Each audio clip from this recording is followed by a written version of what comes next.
નમસ્તે મિત્રો, આજે આપણે એક નવા થાણિયાની શરૂઆત કરવા જઈએ છીએ. કારણ કે શીખવા બધા આવતા હોય તો એક ઘોડી વધારે જોહે.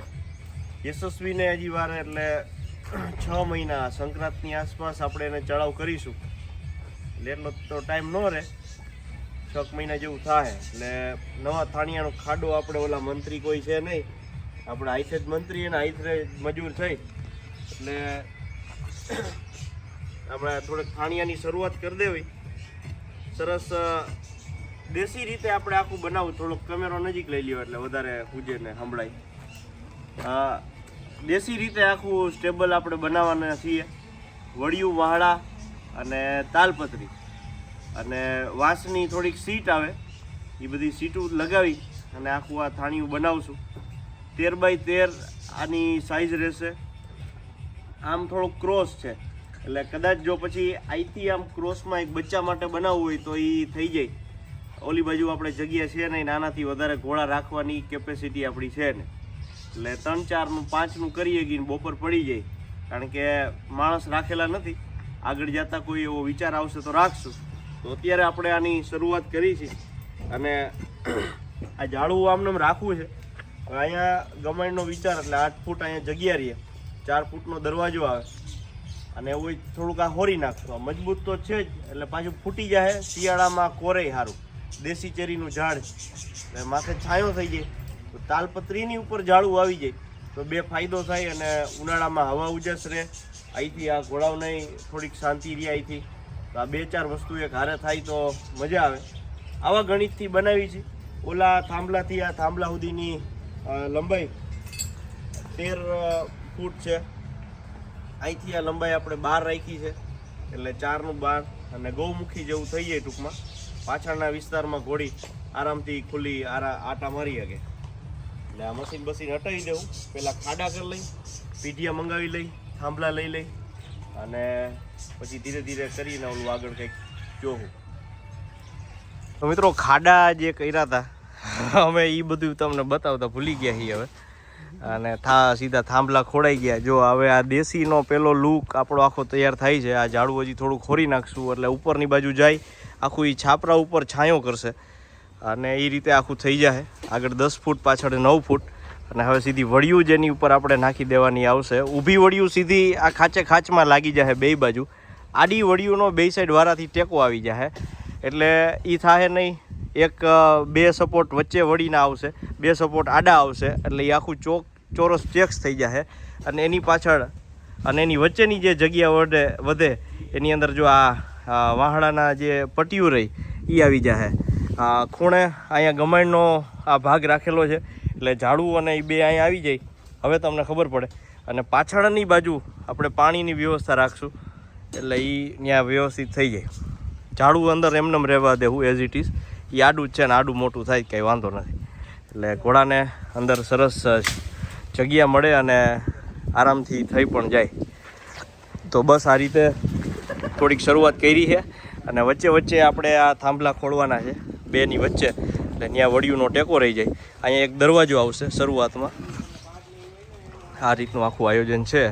બાકીનું તમને આગળના વિડીયોમાં બતાવશું. તો મિત્રો, આ રાત્રિનો સમય છે. ઘોડા અત્યારે જુઓ આરામથી આરામ કરે છે, કુકડાએ આરામ કરે છે. રાત્રે સાંજે કોઈ દિવસ વાડીએ આમ આવવાનું થતું ન હોય અને બતક છે અહીંયા. એટલે આપણે સિમેન્ટના આ પોલ જે ટૂંકમાં દિવસે કર્યા છે એ રાતે મારે ઇવેન્ટ હતી, ઇવેન્ટ પતાવી અને આપણે અહીંયા આવ્યા છીએ. એટલે ચારેય થાંભલાને સરસ સિમેન્ટ આપી અને આપણે જમાવ્યા જેથી કરી સવાર સુધીમાં પક્ષી શાંત હોય ને તો આપણે એ એક ફાયદો થાય કે એ ખોતરે નહીં. હું રાત્રે એને દેખાય નહીં, ખોતરે નહીં. કુકડા ખોતરા રાખે એટલે સવાર સુધીમાં બધું સરસ પેક થઈ જાય, એકદમ મસ્ત જામ થઈ જાય. ઉપર માઇનોર એવી ભૂકી સિમેન્ટની વેરેલી આ બધું આમ એમાં હાથે કર્યું છે. 2 ભાઈઓ આવ્યા છે, હું 3 જણા. સવારે ઘણા ભાઈઓએ મદદ કરી. હવે આ વચ્ચે વચ્ચે આપણે ખોડશું એટલે આડસ થઈ જાય. અને અહીંયા દરવાજો આવશે 4 ફૂટે એટલે ટોટલ એ જગ્યા આપણે જાળવા માટે થઈને રાખેલી છે. હવે આખું દિવસે તમને હું બતાવીશ. આનો છાંયો છે ને એ છાપરા ઉપર રહે અને બહુ સરસ રીતે અહીંયા અશ્વ રહી શકે. જો એ આખું આ દેશી કામકાજ છે. જે કોઈ મિત્રોને બનાવવું હોય તો પોતાની રીતે સહમતિથી બનાવી શકે, લાંબુ વિચારીને. કારણ કે આ કર્યું એમાં થોડુંક આપણે રિસર્ચય કરેલ. રિસર્ચ તો ન કહેવાય, આપણી કોઠા હૂદ જે દેશી હૂદથી બનાવવાનું હોય એ રીતે. તો લો બજેટની અંદર સારો અશ્વ રહી શકે અને બહુ સરસ રીતે આપણે આયોજન કર્યું છે. જોઈએ હવે કેવું બને છે, જોડાયા રહેજો મિત્રો. જે છાપરું આપણે કરવાનું છે એના માટે મેં તમને જે કીધું હતું એમાં આપણે આ વડીનો ઉપયોગ કરવાના છીએ. આ નાની છે, આની સાઈડું લાગશે અને ત્યાંથી પછી ઉપર તમે જુઓ તો આ આપણે જોઈએ એટલી ઊંચાઈપૂર્વક એમાં વડિયું લગાડી દઈ, બરાબર ને. આનું આખું પેક થઈ જાય અને પછી ધીરે ધીરે આડસ હોય એમાં આવી જાય. એટલે એ રીતે આખું આયોજન થશે, તમને બતાવીશ. લાતી પ્લોટની અંદર આ એડ્રેસ છે. તો મિત્રો આપણે અત્યારે વળી પાછા રાઇડિંગ સ્કૂલની અંદર આવી ગયા છીએ. મતલબ રાઇડિંગ શીખવા માટે થઈને મુસ્તફાભાઈ આજે આવ્યા છે. અને ફરીથી તમે એના ગયા બ્લોગની અંદર તો જોયા હતા. અને આજે જો આપણે દેશી કાઠું લગાવ્યું છે એટલે બેહવાની મજા આવે, થોડોક કોન્ફિડન્સ રહે અને ચલાવવાનો પણ આનંદ આવે. તો આ રીતે સરસ. અને આજે તમને હવે આ બ્લોગને આપણે અહીં એન્ડ કરીએ.